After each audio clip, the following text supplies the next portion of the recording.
So the second speaker in the afternoon is Robert Patterson from Berlin. He will talk about the interaction clusters for the CAC process. So thank you. You can turn on the light, and if you don't use the computer at all, I don't. What is that? Is that this button here? yes. I don't. It's sometimes useful if people can't see to exactly what I've written. It does. Yeah. But, yeah. Thank you. That's helpful. I have got a couple of pictures I'll show later on, but not now. So thank you very much for inviting me. It's a privilege to be here. It's also a privilege to be in an air-conditioned room. I was helping run a workshop in Berlin the last 3 days. The weather was quite nice, and the atmosphere inside the workshop was perhaps stimulating, but not precisely comfortable. Yes. So I want to sort of join together a few different areas of mathematics today, or at least pick some ideas out of several different areas. I'll start with the billiard model for an ideal gas. That obviously leads very naturally to the CATS process, about which you've already heard today. Then I'm going to make a connection between the CATS process to the interaction process to stochastic calculation. And that then has a nice connection to random graphs. And I'm going to try and stay on no topic long enough to have to say anything particularly profound. Maybe the combination is still interesting. The original motivation, which is what I'm about to sketch, had to do with interaction clusters in the billiard dynamics. I think that is an interesting question. I'm not going to say anything that's directly applicable to that, but I think I would like to argue that anything that helps highlight and understand how interactions build up in the deterministic billiard ball dynamics is worth having a go at. So I made the problem simple and stochastic until I could come up with a quantitative solution, and that's what I did. Maybe at the end, depending on how it's going, I'll allow myself some idle speculation on what you might be able to do with it. But otherwise, it's a simplified problem which permits a precise solution connecting a few slightly interesting pieces of mathematics. This is joint work with Wolfgang Wagner, who is now retired, with Sergio Simonella, of whom you may have heard, and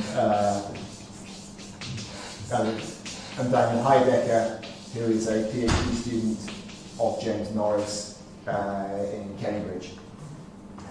Lots of the good ideas came from them. There'll be a number of typos, but they generally come from me. So, I'm assuming at this workshop, the vast majority of people are familiar with the billiard model for an ideal gas, where the thing sort of bounces round, hopefully not in a cycle, but yeah. And every so often, there's another billiard coming in, and there's an elastic collision, which amazingly in this case generates no transfer of momentum. But let's do something like that, right?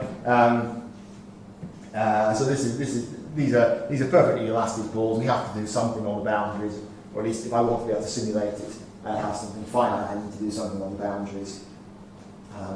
And these particles follow deterministic dynamics, which are nice and continuous, except when they hit something, when we get reflection, reflection off the walls and momentum-conserving transitions when they meet.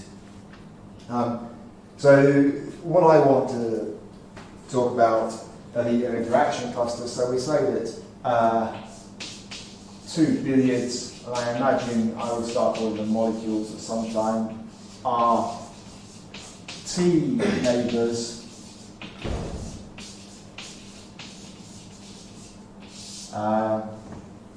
if they've collided in the interval 0T.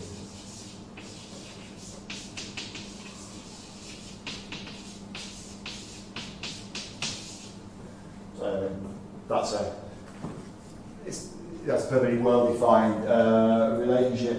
If they've met, they're neighbours. And an interaction cluster is an equivalence class that comes from this relationship.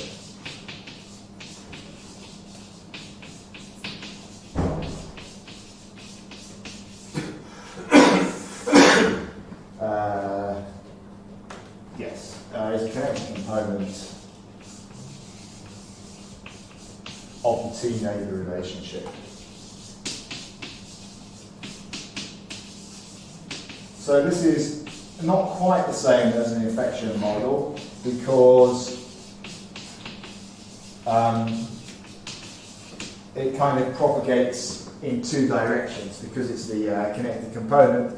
If A meets B, then they're in the same cluster, and if B then meets C, then A, B, and C are all in the same cluster. So this is a two-way thing. It doesn't just grow like a tree. It, as we will see, it does indeed grow like a connected component on the graph.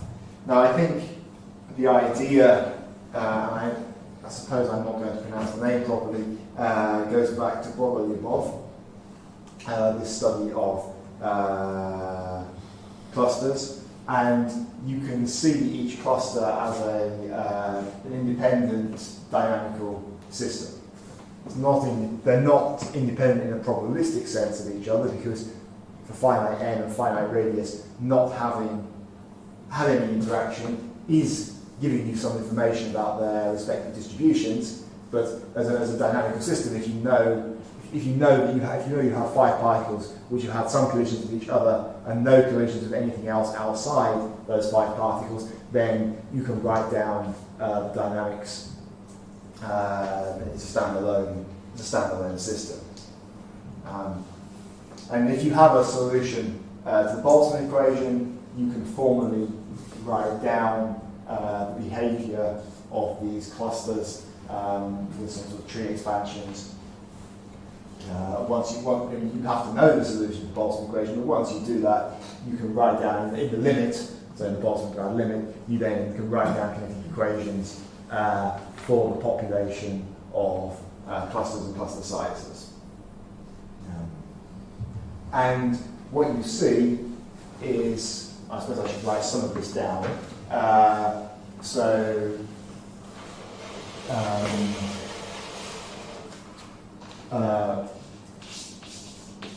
Clusters are, I'll just write separate to avoid the issue of misusing independent in different languages, different bits. To avoid debate about what independence means, are separate dynamical systems.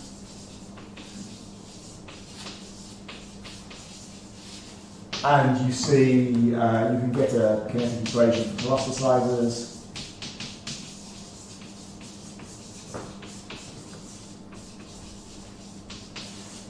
This is basically looks like a Smoluchowski coagulation equation.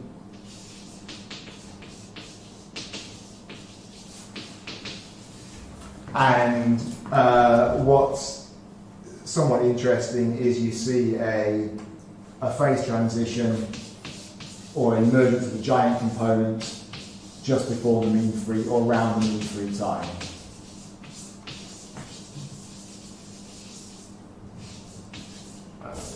Giant component.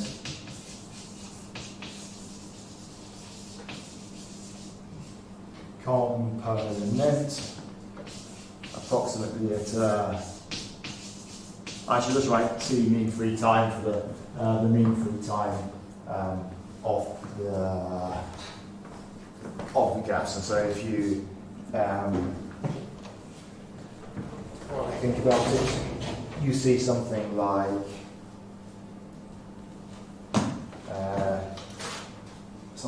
this. This is your time on the x-axis, and then each dot corresponds to a cluster that was present at a particular time. The sizes have been rescaled. It's not terribly important, but what you see, and I haven't rescaled for the mean free time. The mean free time will be roughly here, and you see that there's some collection of different sizes of clusters, and then at a critical time, one large cluster escapes from the population and goes off by itself, getting gradually bigger, and the rest of the population goes back to being small. It's a classic. What I mean is that the particles do not interact up to the. I mean, what it means, the straight line. I don't understand. I mean, the first line means that these are the number of particles that never interact. No. So this is a logarithmic scale, and so this will be clusters of size 1 or something, and that will be clusters of size 2, and it's discrete. It is discrete on the scale. It's the size of the cluster. Yeah. So there's lots of clusters, and I just draw the dots all on top of each other when I have many of the same size. You can see there is a little bit of sort of transparency, but not very much, because otherwise you can't see the single clusters. So these are the very small clusters, and there are always some of those. The small clusters are more stable than the big cluster, which you try to merge. From that big picture. I think I probably agree. I'm not quite sure what you mean by stable. Stable in the sense that you see a lot of small clusters up to the time 1,000, yes. But the big, large cluster try to... Yes, okay, so you have the form, what you have here is a distribution, at least approximately, has an exponential tail, and the exponential decay rate gets smaller and smaller as you get the critical time.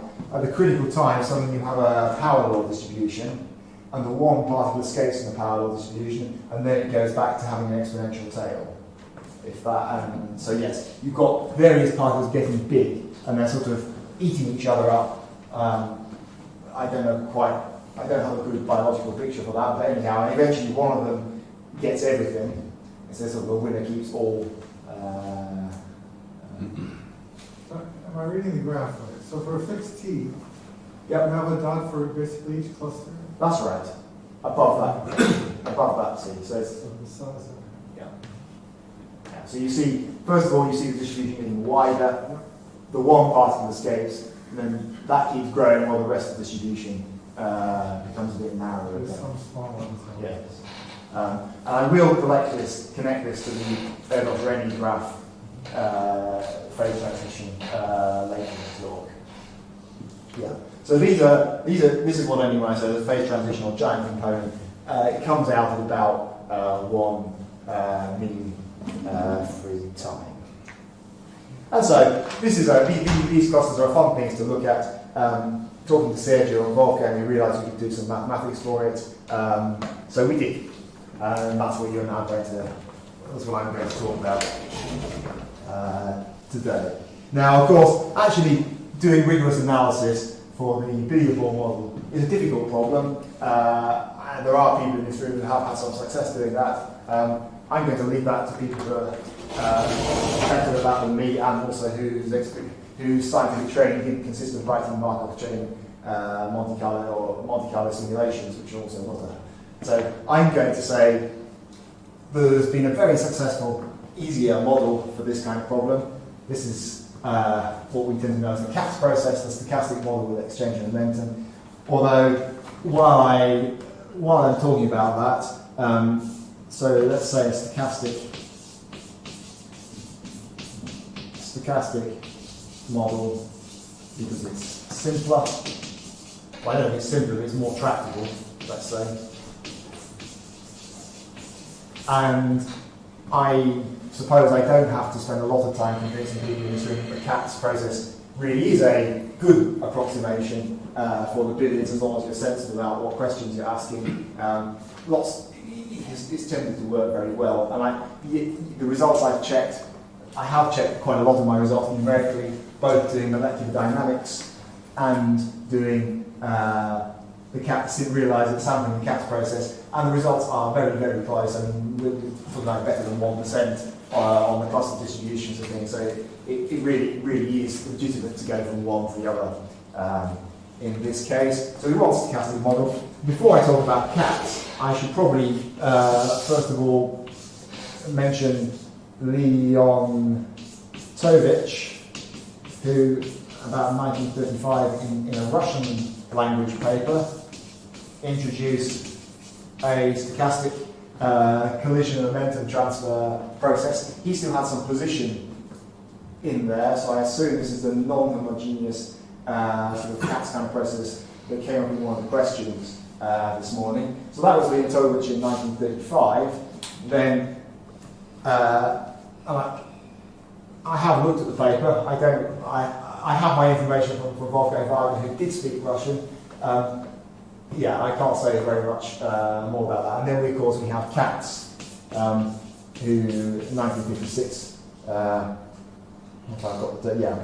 who's more famous now for that, and whose name is given to the process. So now we have a stochastic collision rule instead of deterministic dynamics, and we've got rid of we have a stochastic collision rule, and the rate used is calculated. The collision simulation rate is calculated using the volume swept out by a molecule. So one asks, at what rate does volume? You have to allow for relative velocities when you get the hard sphere modulus of the difference of velocities coming in. But you look at how much volume is swept out by a molecule with a radius, and then if you take two radii, what fraction of the space is that? And then you get a collision rate.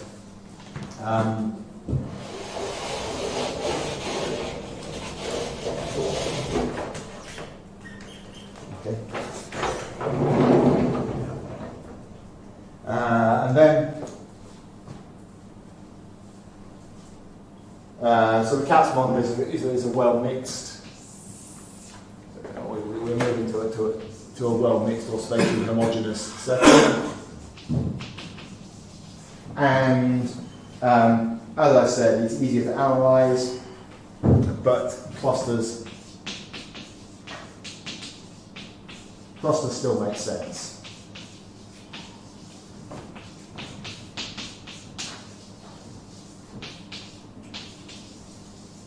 If I have a population of n particles, n molecules, I can still ask I can still say one particle is a neighbour of the other particle at time t if they've collided, and I can still take the kinetic components of this neighbourhood relation, and I'm going to claim, and as I say, I've checked numerically these kinetic components in the CATS process behave. I haven't yet found any way in which they behave differently to the components in the molecular dynamics or the deterministic billiard dynamics. I should probably say something about the rates at which. So this is the rates part 2. There are a number of cases. So you can have the rate of collision between a particle with a molecule with velocity vi and one with vj. This will be the hard sphere case.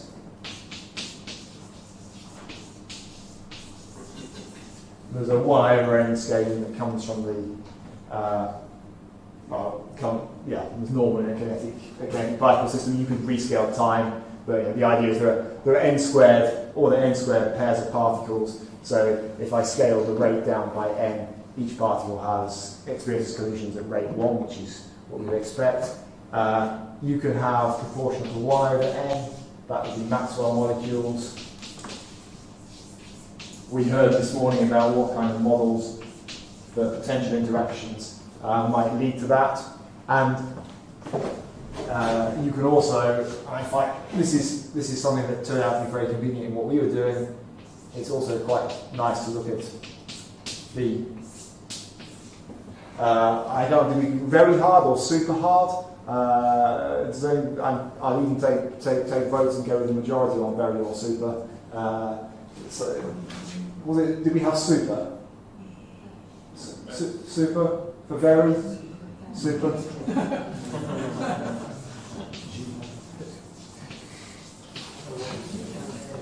Right. So this is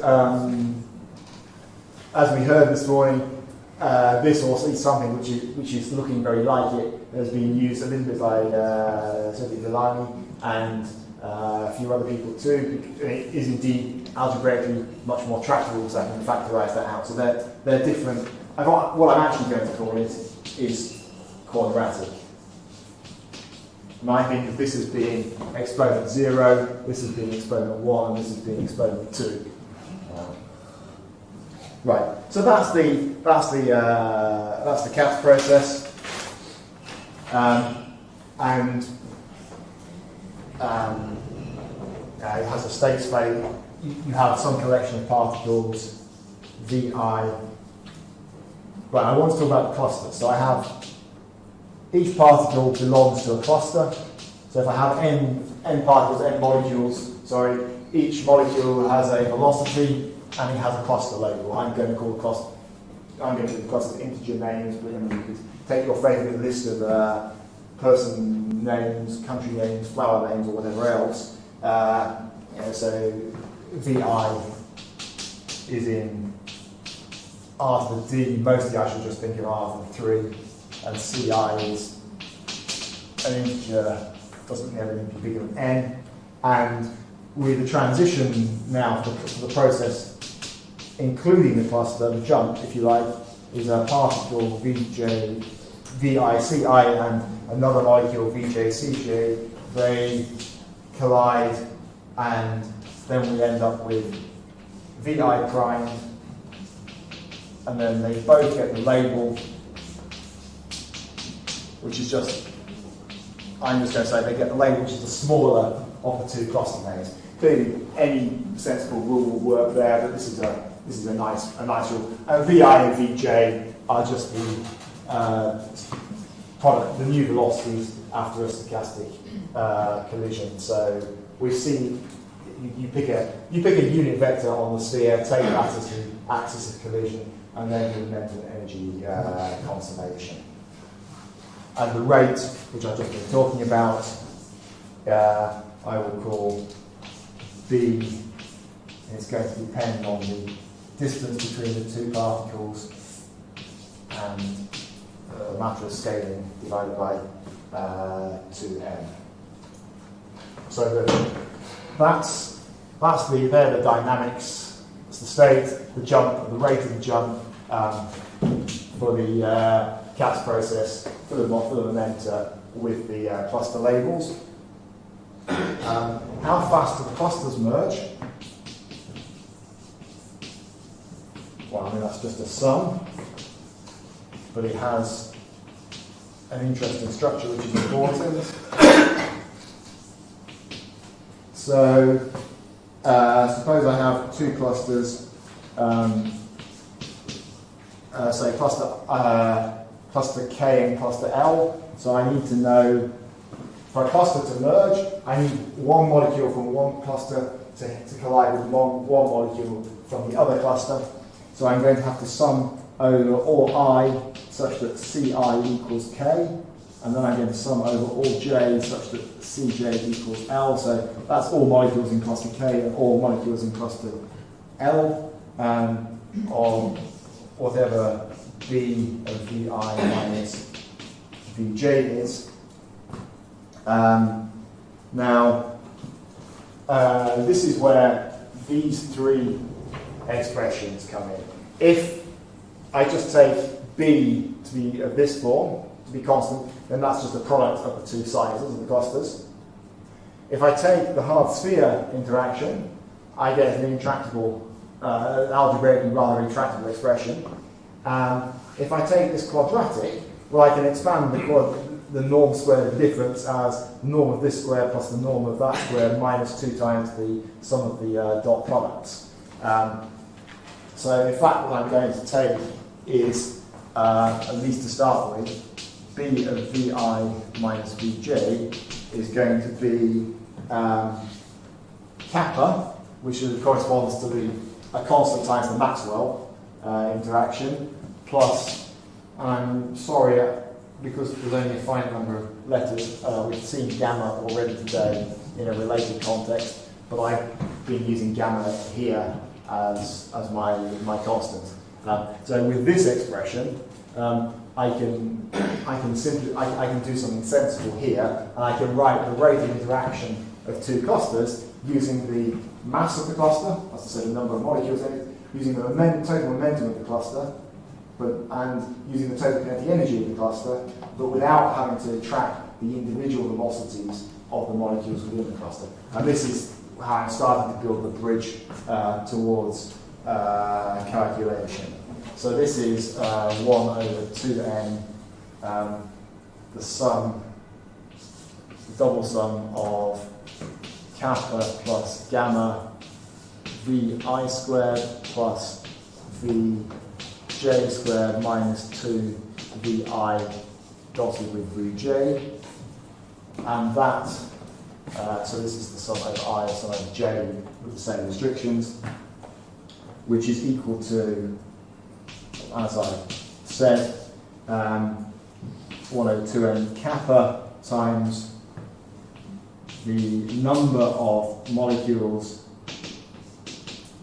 in the cluster K times the number of molecules in the cluster L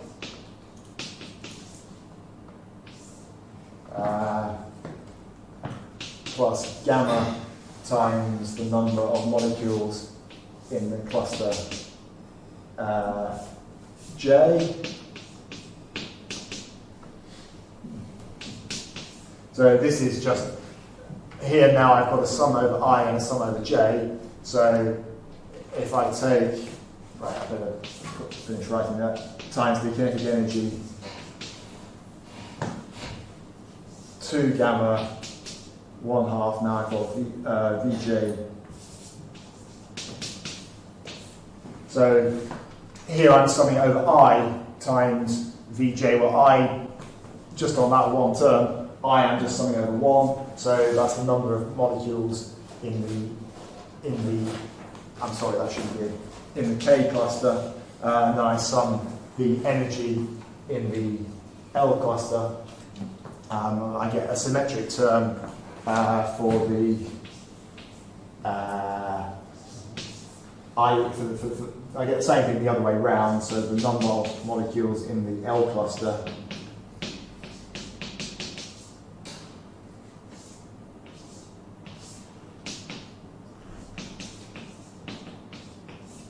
and then I get the dot product, so I'm still inside the gamma, now I get minus 2, and now I get the dot product of the momenta, so that's sum over I vi dotted with the sum over j vj, whereas throughout I is running over the I is such that Ci is k, and j is running over the j such that Cj equals L. So the important thing here is that I've got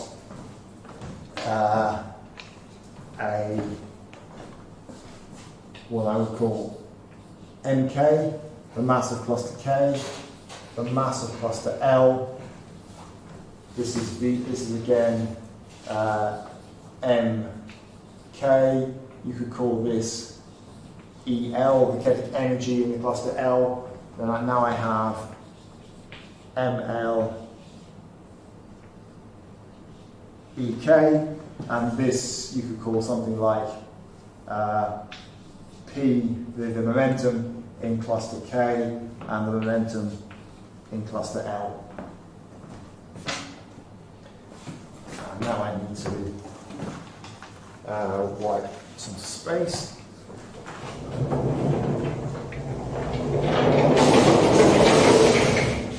But I mean, the point here is that in the special case of this quadratic case, which includes the maximum molecules as a special case, I have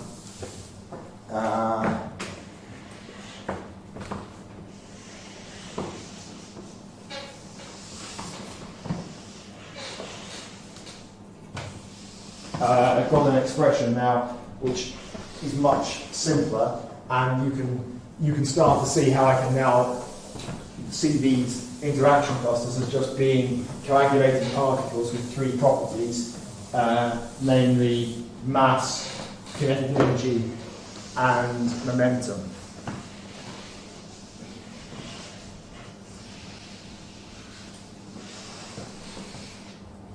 Which is precisely the point. And there was something else that I wanted to say when I was thinking a couple of seconds ago while I was doing this.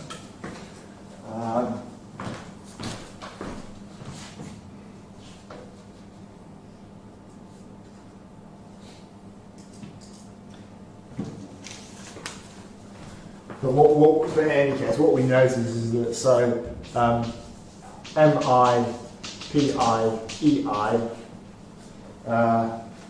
mass, momentum and energy,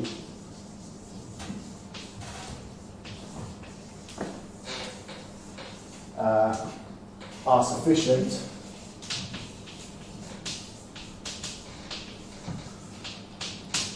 to define a Markov process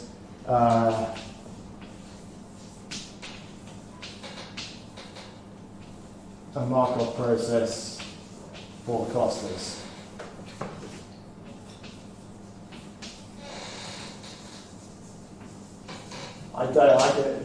If I just look at the process with mass, energy, momentum, that's going to be Markov in its own filtration. I don't need extra information about what's happening to the individual velocities underneath. So, in some sense, to study these clusters, assuming you're willing to let me work with this generalized quadratic kernel, then I can now throw away the details of the individual molecules and just work with these clusters on this expanded state space, which is a game. And what I wanted to say before is, of course, we know that Vi minus Vj is less than or equal to 1 plus a half mod Vi minus Vj squared. So there's some hope that if I can deal with general kernels like this, then I can at least say something about this. And similarly, because I can study the case where this comes to a power 0 and where it comes to a power 2. You might also hope that the power 1 case lies somewhere in between, or the quantitative features you see in the 0 and the 2 case also hold true in the power 1 case, the hard sphere case, which is the physically relevant and useful case. Right, so we have our Markov process now, where the triple MI, PI, EI, and with MJ, another complex particle, coagulation particle now goes, well, when they interact, of course, the masses add, the momentum add, and the energies add, and this happens at rate 1 over 2n times kappa mi mj plus 2 gamma mi ej plus 2 gamma mj ei minus 4 gamma, I believe, there's a mistake in my notes, pi. No, that wasn't 2, right? That's the rate at which these sort of particles with these extra properties meet. Good. So I now need to gradually build my bridge over to graph theory, but perhaps before I do that, I want to say, in the case where gamma is 0, this is just what's known as the multiplicative calculation kernel. That's known to produce a giant particle at time 1 over kappa. Right? This goes back to, it was a nice review paper of Aldous, 1999. It was work by people like James Morris and Gion, however, Inte Gion, as well on gelation for the small, for the Smoluchowski equation. So it's clear that that happens, that there you have a giant component, a giant particle emerging. this sort of has the same kind of structure. Now, in the case where gamma is 0, which is just Maxwell molecules here, the critical time I'll say, is 1 over kappa, which is exactly the same as the mean free time for the molecules going back to the CATS process.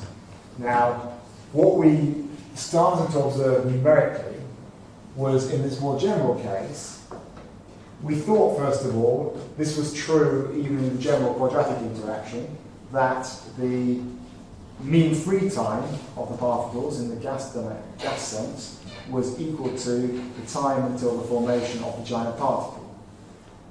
When we did the numerics a little bit more precisely, that turned out not to be the case. Now, it is true, as I say, if gamma is 0, then it is true in the simple case of Maxwell molecules.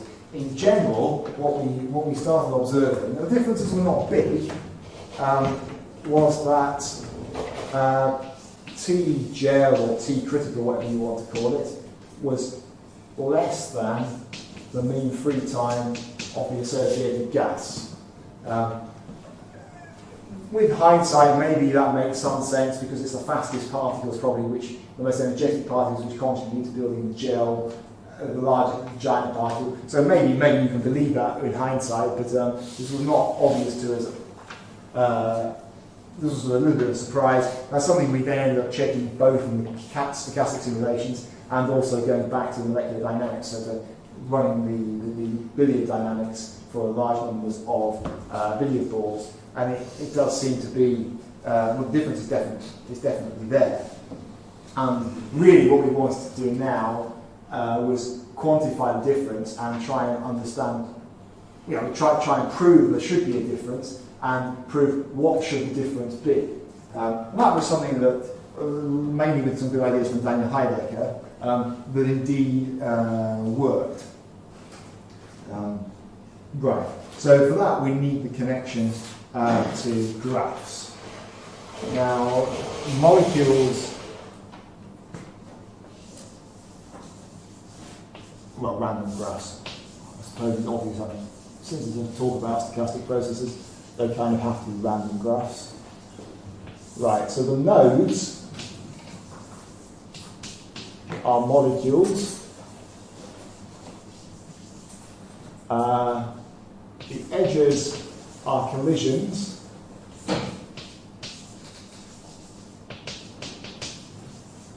And the components, that's to say the connected components, are the clusters. And what's important is we can label the molecules with velocities, and as far as studying the cluster dynamics or the component dynamics goes, we don't need to update the cluster, the molecule velocity. So in some sense, the clusters are the same for the node collision dynamics as they are for the actual dynamics where momentum gets exchanged. And this is not particularly hard to see. Let's take 3 molecules.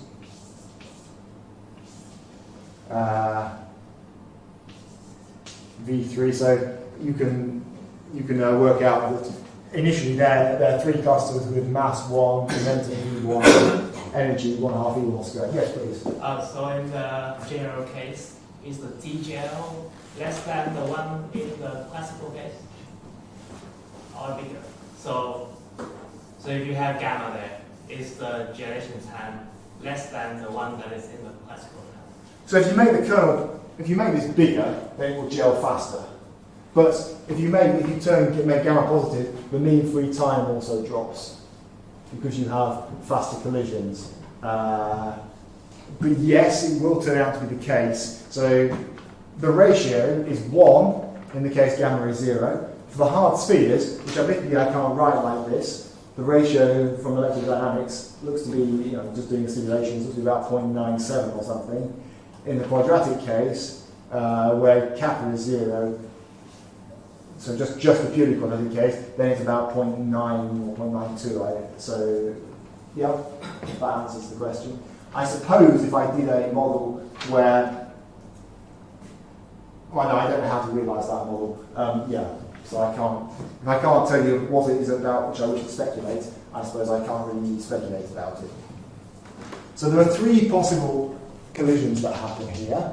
This collision would have a rate kappa plus gamma v1 minus v3 squared.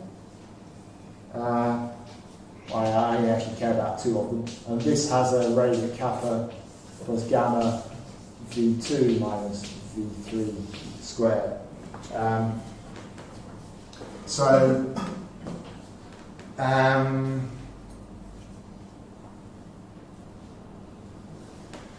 Yes, let's group these two particles and say they're in fact one cluster. So this cluster now has mass 2, momentum v1 plus v2, and kinetic energy 1/2 v1 squared plus v2 squared. And now what I simply want to say is that I guess I should call this collision rate 1/2n k of mi, pi, ei with mj, pj, ej. Right. So the point is, and I probably shouldn't bore you with the algebra, but that k of 1 v1 1/2 v1 squared with 1 v3 1/2 v3 squared plus k of, I'll just write it k of 2 and 3, because otherwise I'm just going to have to keep rewriting the indices, is equal to the rate of the cluster with this particle. So whether I can either look at what's the rate of this collision plus this collision, or I can just look at what's the rate of this with the cluster, and it makes no difference. And this comes from the simply from the conservation of momentum and energy during the collisions.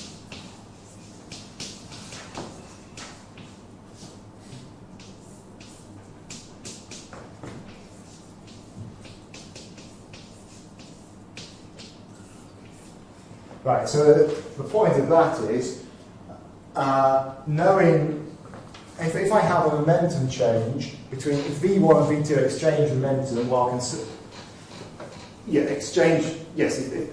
if there is a collision between V1 and V2 which conserves the number of particles, well, 2, the momentum and the energy, then that will change the rate of this edge forming against this edge, but what it doesn't change is the total rate at which those two edges are forming, because the sum of the two rates beforehand is equal to the sum of the rate afterwards. So, in fact, as far as looking at how these clusters form, I can just ignore the changes in velocities as a result of collisions. Hence, clusters are fine with a no collision model. You get the same cluster dynamics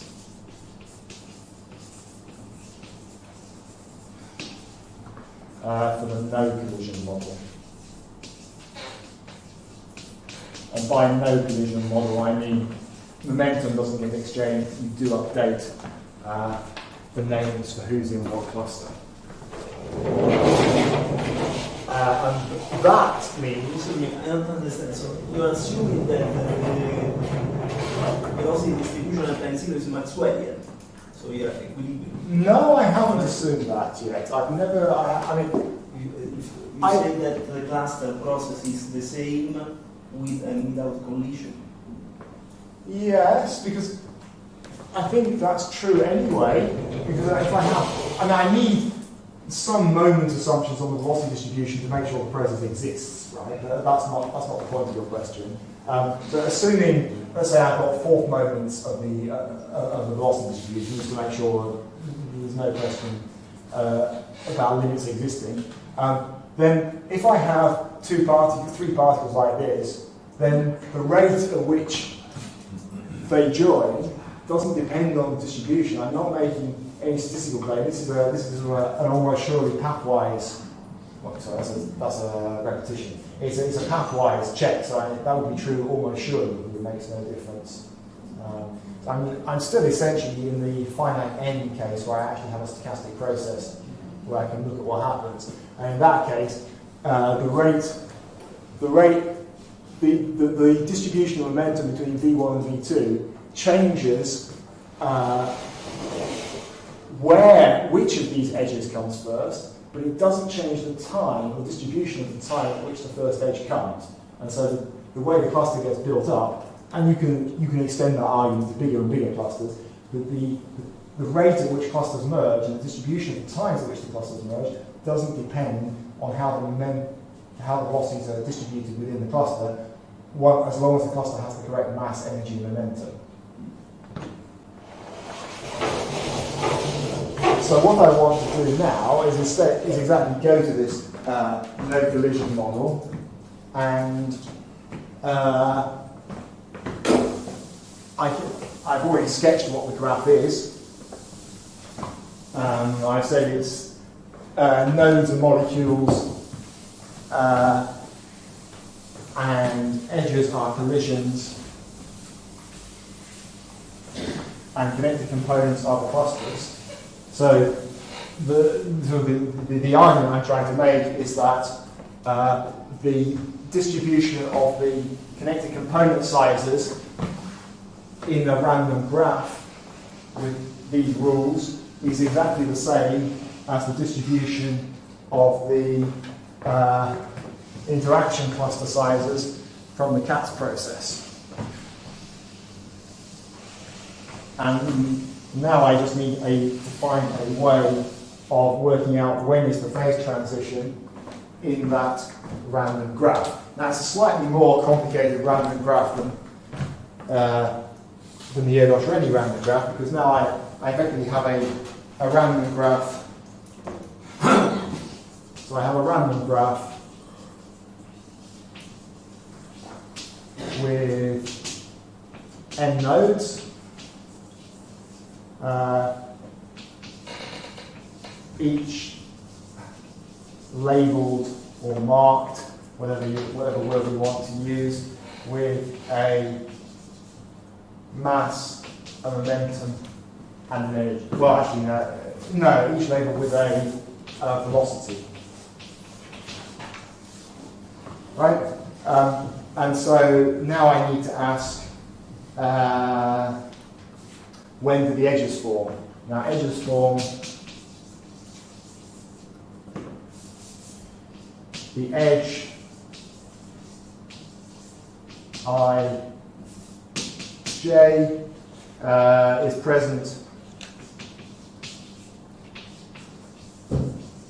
at time t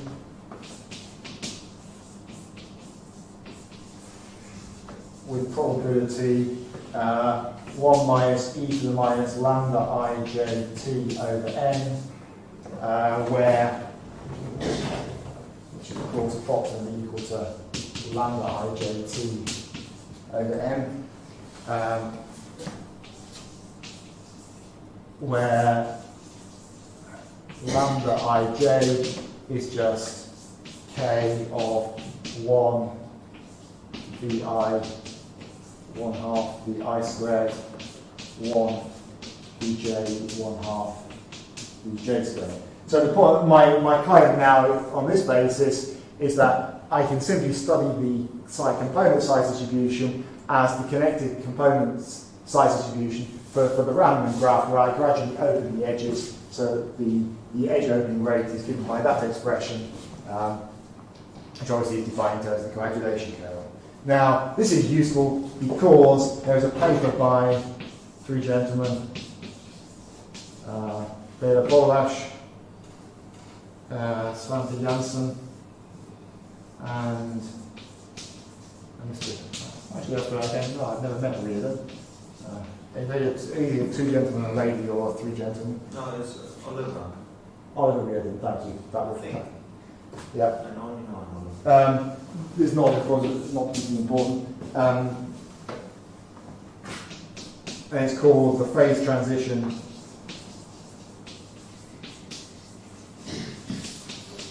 in inhomogeneous random graphs.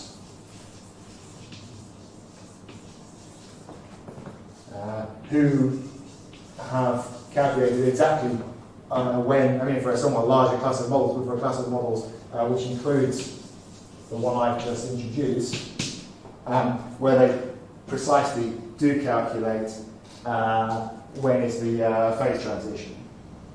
And it is given by, well, right, so they introduce an operator. Let f be an L2 function on the space R plus cos R3 cos R plus. So that's mass, momentum, and energy. And then we have T such that, call that X. X goes to X, T F of V is the integral of K UV FU MDU. I should have said drawn from. Now I have to say something about the initial distribution.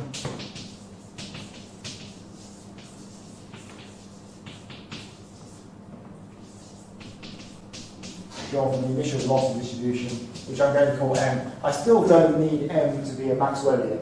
I think I made a small mistake here.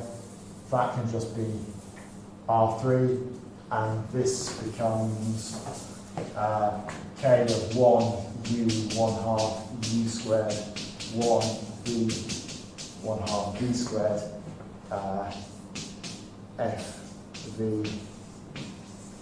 N, dV. So I need enough assumptions on V to make sure everything's finite, but fourth moments is enough.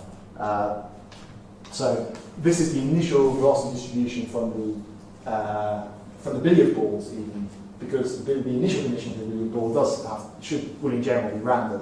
So I can take the marks or the labels of my graph from that distribution, and because the velocities aren't changing, that stays the case. And then what they say is that T critical is the inverse of the operator norm of T, and you can sit down and work out what that is. And so we can check that numerically. We find for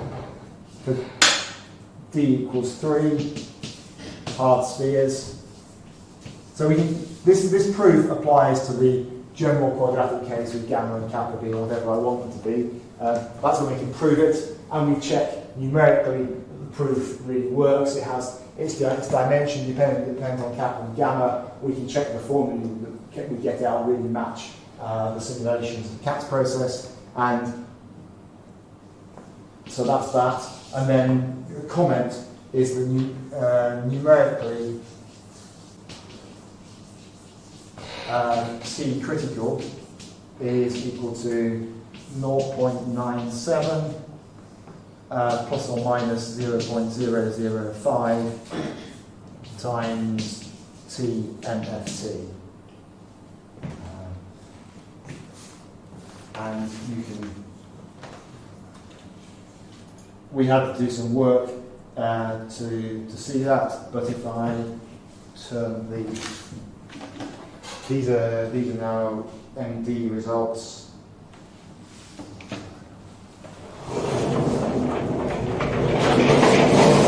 I've got results in 2 and 3 dimensions. The three dimensions are the ones we talked about, it's the pink ones. This is 1, that line here. This is TGL divided by TMFT, and you see we get some numerical error, but it's clearly bounded down away from 1. Not a lot less than 1, but a little bit less than 1. So, do I really know what that means? As in, does this gelation, this phase reduction, have any physical significance? Well, you certainly can't measure it. I can follow it in molecular dynamics, but I can't measure it. So maybe it's just a mathematical curiosity. My sort of, I have no intention of ever trying to make this rigorous. One sort of feels that if this is true in the CATS process, these are anyway for the molecular dynamics, it's true in the billiard case as well. You might suppose that as long as particles come in different clusters, in a limit, the condition of not having met each other won't cost you very much, so then you might see some kind of propagation of chaos. I mean, propagation of chaos for the CATS process is, of course, well known, nobody needs to study that. Once you get to the formation of a giant component, then one's going to have to start doing a completely different analysis. You have to do somehow a second level of propagation of chaos within the giant component. I don't really work on that topic. That's purely my speculation. By all means, tell me why it's stupid. But other than that, we've gone from the billiard board to the CATS model, that is easier, to a coagulation model of the clusters, to random graphs to get a quantitative estimate of how the phase transition happens a bit faster than the mean free time when you put more weight on the faster particles. And thank you very much for listening.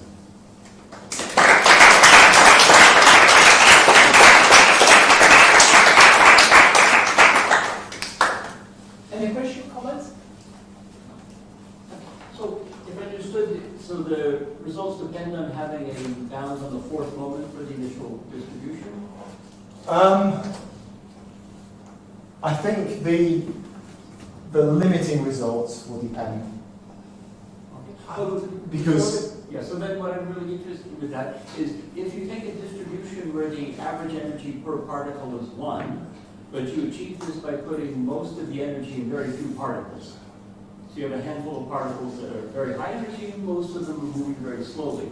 These are the kinds of initial conditions for which there's bad energy production, slow approach to equilibrium.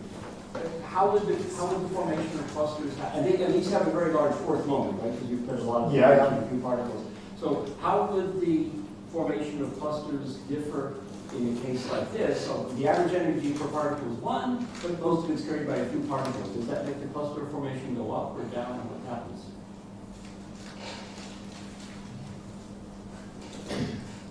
Well, firstly, as far as I know, that will thermalize, the Boltzmann CATS dynamics thermalizes very quickly.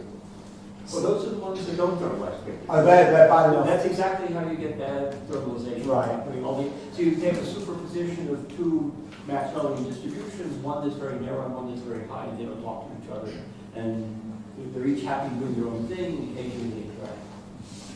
So let me dodge the question for a second and say, if you look in conditions on being on cluster size 1, cluster size 2, cluster size 3, you do see, at least under some additional assumptions, Maxwellian-like distributions with different temperatures. So the condition on being a cluster of size 5, you can write down, at least in the CATS model with a particularly simple case, that it will be a Maxwellian with some time-dependent temperature. Right, that temperature will peak and then go back down. So I imagine there will be some kind of benefit, although if you only have a microscopic number of these very fast particles, you can only have a microscopic number, I think, then even if all of those form one cluster, it's still not a giant cluster because there's, I divide its size by 1/n. So I told you two things, neither of which answer your question. Right. And the other things are moving very slowly, so the collision is very long. So I expect that the giant cluster time should be quite long if you look at such. Yes, so definitely as when we're looking at the norm of this the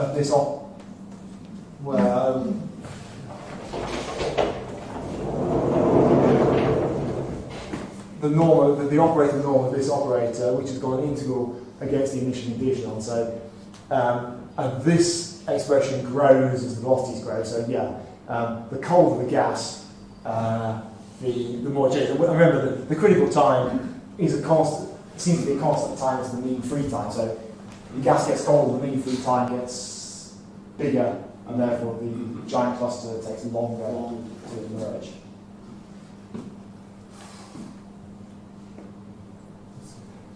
So I have maybe one is a historical comment. So we used Bogoliubov cluster, which is nice, but it was Sinai that worked mostly, used these clusters to construct existence, to prove the existence of dynamics of infinitely many particles, and then studied numerically the statistical properties in billiard. That's absolutely true. I should have. And the question is, so in this, with these random graphs techniques that you developed with Daniel, is there any hope to prove upper and lower bounds for the modulation time for hard spheres? Because hard spheres are in between Maxwell molecules and super hard spheres. So first of all, thank you. Yes, as I should have cited. I can't even see it immediately in my notes, but there is a paper in a book, I think, or an article in a book by Sinai, which is cited in both of the articles that both Sergio and I are authors of that are out there, where they looked at that and did some numerical simulations. One or two other people who've done something. But that's the main paper. He did a lot of work on that, and I should have cited him, so thank you, sorry. The second question was hard sphere. Hard spheres, Modulation time is in between, no? Yeah, so you can sort of hope that in some ordering, which is this is not a less than equals to, if you take this model, that comes in some sense before this model, which comes in some sense before this model, and so I can prove the constant ratio is here 1 and here it's 0.9, and numerically I see here about 0.97. So that's heuristics. I don't know. I haven't yet been able to see how to do that, how to make any of this rigorous. The difficulty is that this argument depends crucially on the algebraic structure of the quadratic kernel. I think this is a story we've heard this morning as well. The quadratic kernel has, or the kernel rates, the super hard spheres in this case, have some nice algebraic manipulative properties that's just not true in the case of the hard spheres. In particular, the rates at which clusters merge would then look to depend on exactly what the velocities were within the cluster. I mean, we, Wolfgang, have written down equations. I imagine you can write down the equations formally, because we did it. But actually you can write down a Smoluchowski equation, but the coagulation equation, but making that connection to a random graph, the random graph is then going to be a dynamic random graph rather than having fixed weights on the nodes. I don't have any intuition of how to make progress there. And maybe, just as a piece of speculation, if you defined, at least if you were at equilibrium, so the velocity distribution wasn't changing, and if I could find my operator, then maybe I could define, let's not put this in white, let's pick another colour to emphasise that I'm making this up as I go along. You could do that, and then maybe it would be, I don't know, something like the infimum over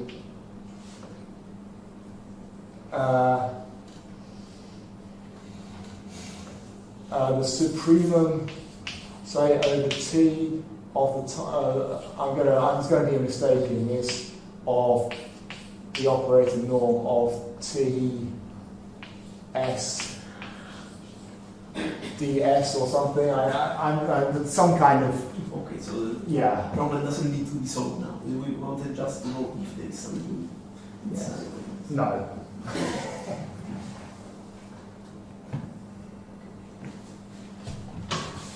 Okay, let's start speaking again.